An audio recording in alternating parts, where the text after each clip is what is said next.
This is one of the most talked about islands in the world. Taiwan. Taiwan. Taiwan. Камнем преткновения стал Тайвань. Taiwan. Taiwan. Let's start in Taiwan. Here, they produce the essential components without which your smartphone, computer, tablet, and many other gadgets, all of which you use every day, cannot function. The world's leading companies procure the most powerful and advanced microprocessors right here, in Taiwan.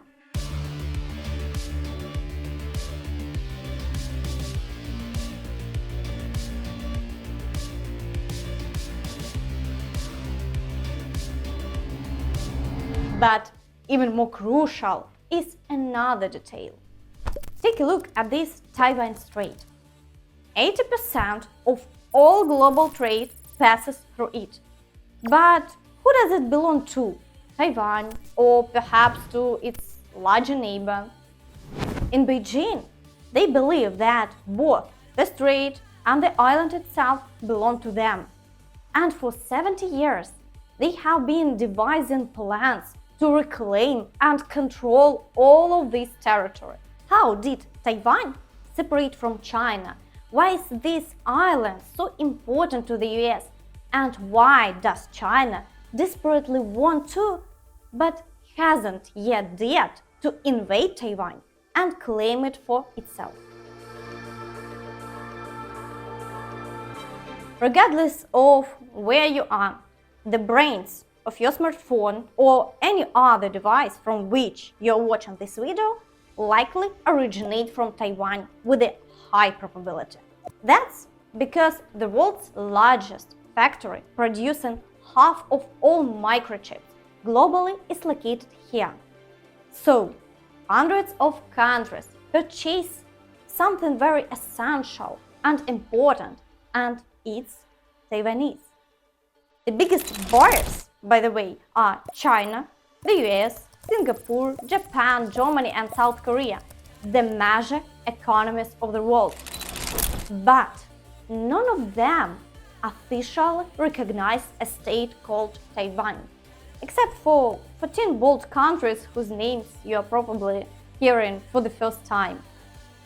However, they all recognize China, which, as I mentioned earlier, considers Taiwan its territory, and it's all enshrined in their constitution.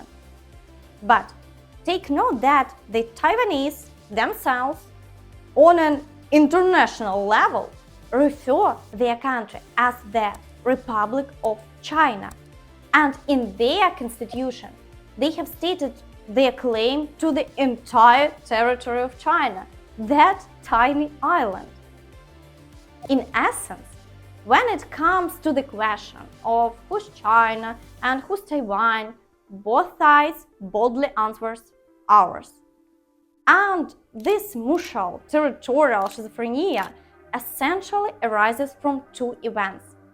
First, when two different and antagonistic states emerge on both the island and the mainland. So how does this happen?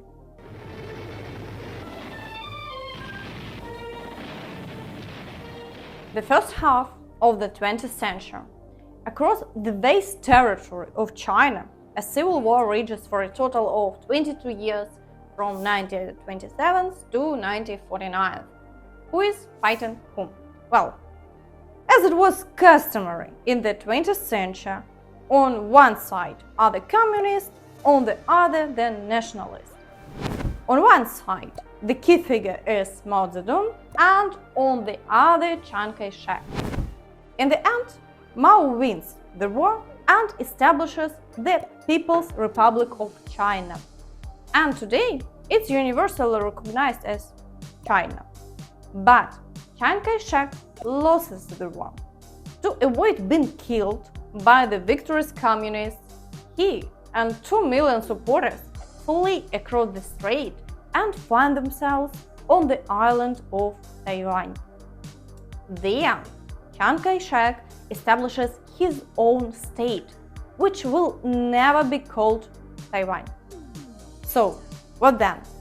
Well, you remember, it's the Republic of China and nothing else. That's the one recognized by UN member countries. And not just recognized, folks from Taiwan are permanent members of the Security Council.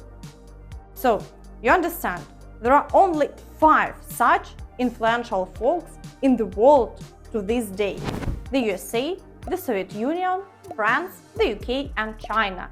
Taiwan. When and how will everything change? Well, on October 25, 1971, at the UN headquarters in New York, they decide that this state with this flag, it's called the Republic of China. They sat with us in the Security Council for 26 years. They were considered winners of World War II and called China. Well, for us, it's no longer China.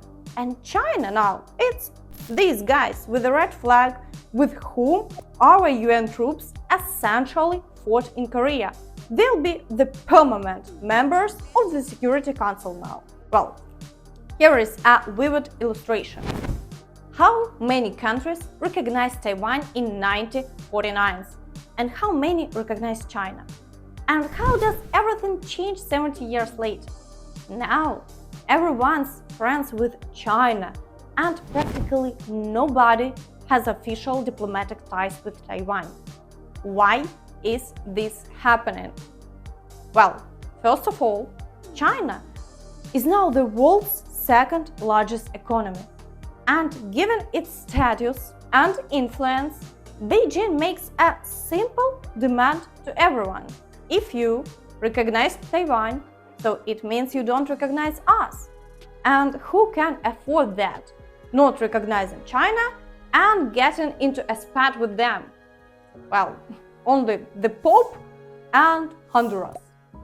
So, everyone pretends that Taiwan doesn't exist. And that's why Taiwan tries to make some noise about itself. For example, in 2003, they built the tallest building in the world at that time on the island, the Taipei 101 skyscraper. So, because it has 101 floors. And there is always something interesting happening there. Whether it's Alan Robert climbing it, or Felix Baumgartner jumping off it. So every year they hold international stair climbing races inside, starting from the ground floor. And even though today Taipei 101 is no longer in the top 10 tallest skyscrapers globally, visually it's one of the most memorable. And the most straightforward position is taken by the folks from the USA. They are the ones who initially pumped money and weapons into the Chiang Kai-shek regime. Simply put, Taiwan is the perfect place to create a political and military counterweight directly under the belly of Communist China, as it's commonly said in politics. But then, the Americans cozy up to that very same Communist China. And why? To create a counterweight, or you know what, to the Soviet Union already.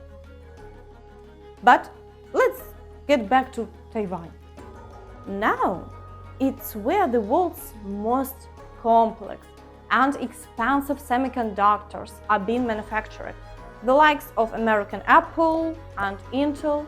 But mid-century, none of this existed. No companies, no semiconductors. But there was cheap Taiwanese labor, yesterday's peasants, very profitable to work with.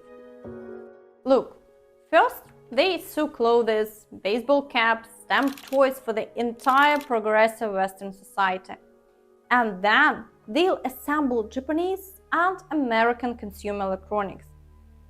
But how many workers do they have in Taiwan? 15 million people.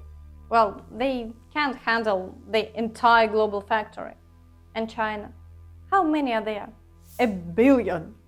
And of course, their rapprochement with Beijing happens not only because of the Cold War with the USSR, but also because of this story about big money. After all, it's profitable to earn money wherever possible. Think about it. Americans officially stop recognizing Taiwan, but they don't stop supporting it with weapons and investments.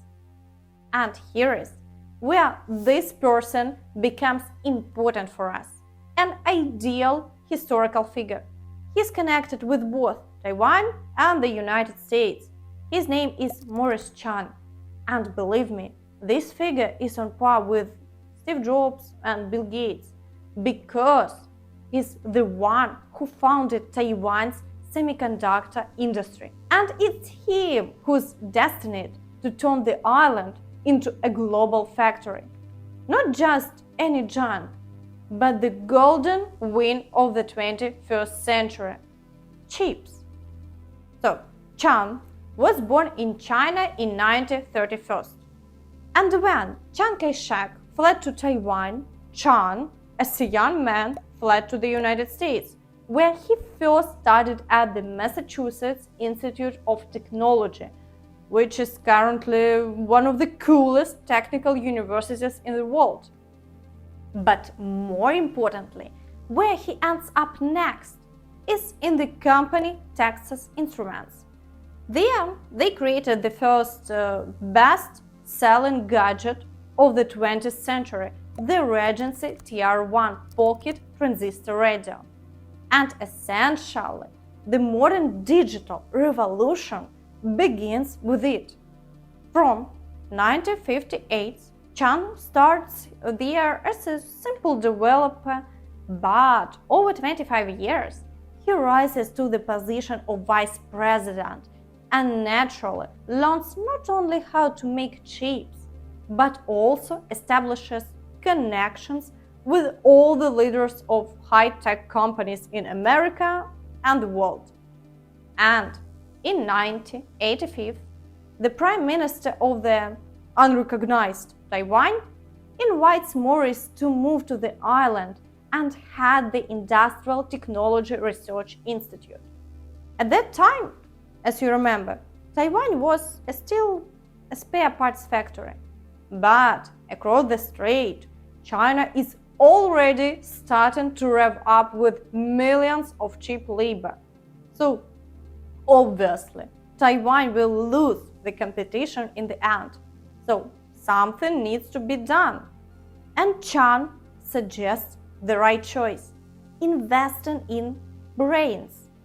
With government funding, he launches dozens of startups.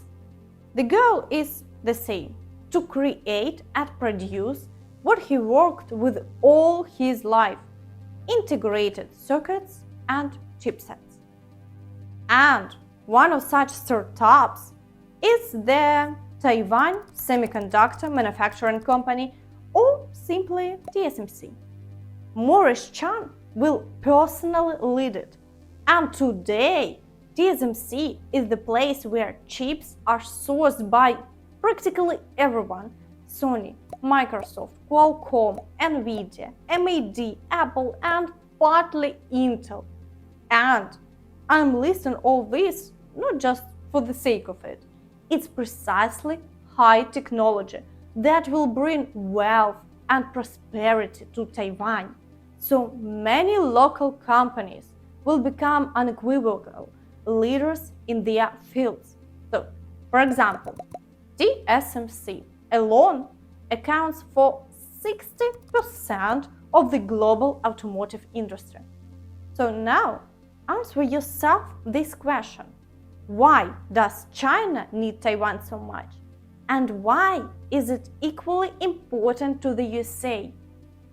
If Beijing gains control over all these manufacturing capacities, and with competence, as they say, China will be able to dictate any terms to the world in the future. After all, the global economy now depends not only on oil, but also on microprocessors. And the main consumer of these is precisely the USA. And it's not so easy for them to just give them up. Among chip producers, it's TSMC first, then Samsung. That's it. And growing chips takes a long time, literally months. But remember, I said that at the beginning that it's not just about semiconductors. Here it is, the Taiwan Strait, the main route for all ships coming from the countries of East Asia, Japan, South Korea, even China itself, hidden west. And in the opposite direction, through the same strait, energy carriers flow oil, liquefied gas. The Taiwan Strait is an international waterway open to all. And, by the way, regularly, US military ships pass through it.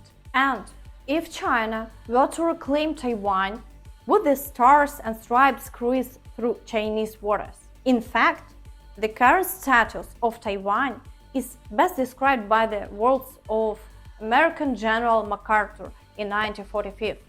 Taiwan is an unsinkable aircraft carrier of the coast of East Asia. Later, he added that if the opportunity wasn't seized to help the government of Taiwan with arms, the US defense line against the communist threat would be on the beaches of California. The US did seize the opportunity, and now the defense line runs along the shores of the People's Republic of China. But logically speaking, today neither the United States nor China is ready for a war over Taiwan. From a military standpoint, landing on an island packed with American weapons means enormous human losses. Even at the height of its power in the 1940s, Hitler didn't attempt to invade the British Isles, but instead bombed its cities. However, economic reasons are much more important. Consider this. The trade between China and the USA in the last year was $720 billion. China trades with Europe in about the same volume. Together, that's almost $1.5 trillion at stake. So no one else in the world has such figures.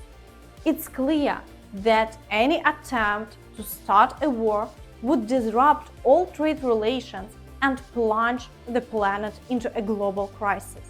Plus, remember I mentioned several times that the Taiwan Strait accounts for 80% of global trade. But if we move westward, there is another interesting strait, the Malacca Strait, between Indonesia, Malaysia, and Singapore. And all global trade passes through it too. However, it's already controlled by the American Navy, so any attempt to impose rules in one place will automatically lead to a mirrored response elsewhere. And one more important point. American intelligence reports every time that if China is preparing for war, it's not now, but in 2027, 2030, or even 2050. After all, there are these two dots on the map, Hong Kong and Macau. Today, these are officially recognized Chinese territory. And to get them back from the British and the Portuguese, Beijing didn't fight anyone. They just waited and applied political pressure. And they fell into their hands. Yes, China offered Taiwan the same deal as with Hong Kong. You'll be part of our big country just as an autonomy. But in Taiwan, they see how China eventually tightened the screws on Hong Kong. And after such a sweet adventure, hardly anyone in Taiwan will agree to it now. So, most likely, China will act as usual, wait a long time while the Americans continue to use the island as an unsinkable aircraft carrier to influence China.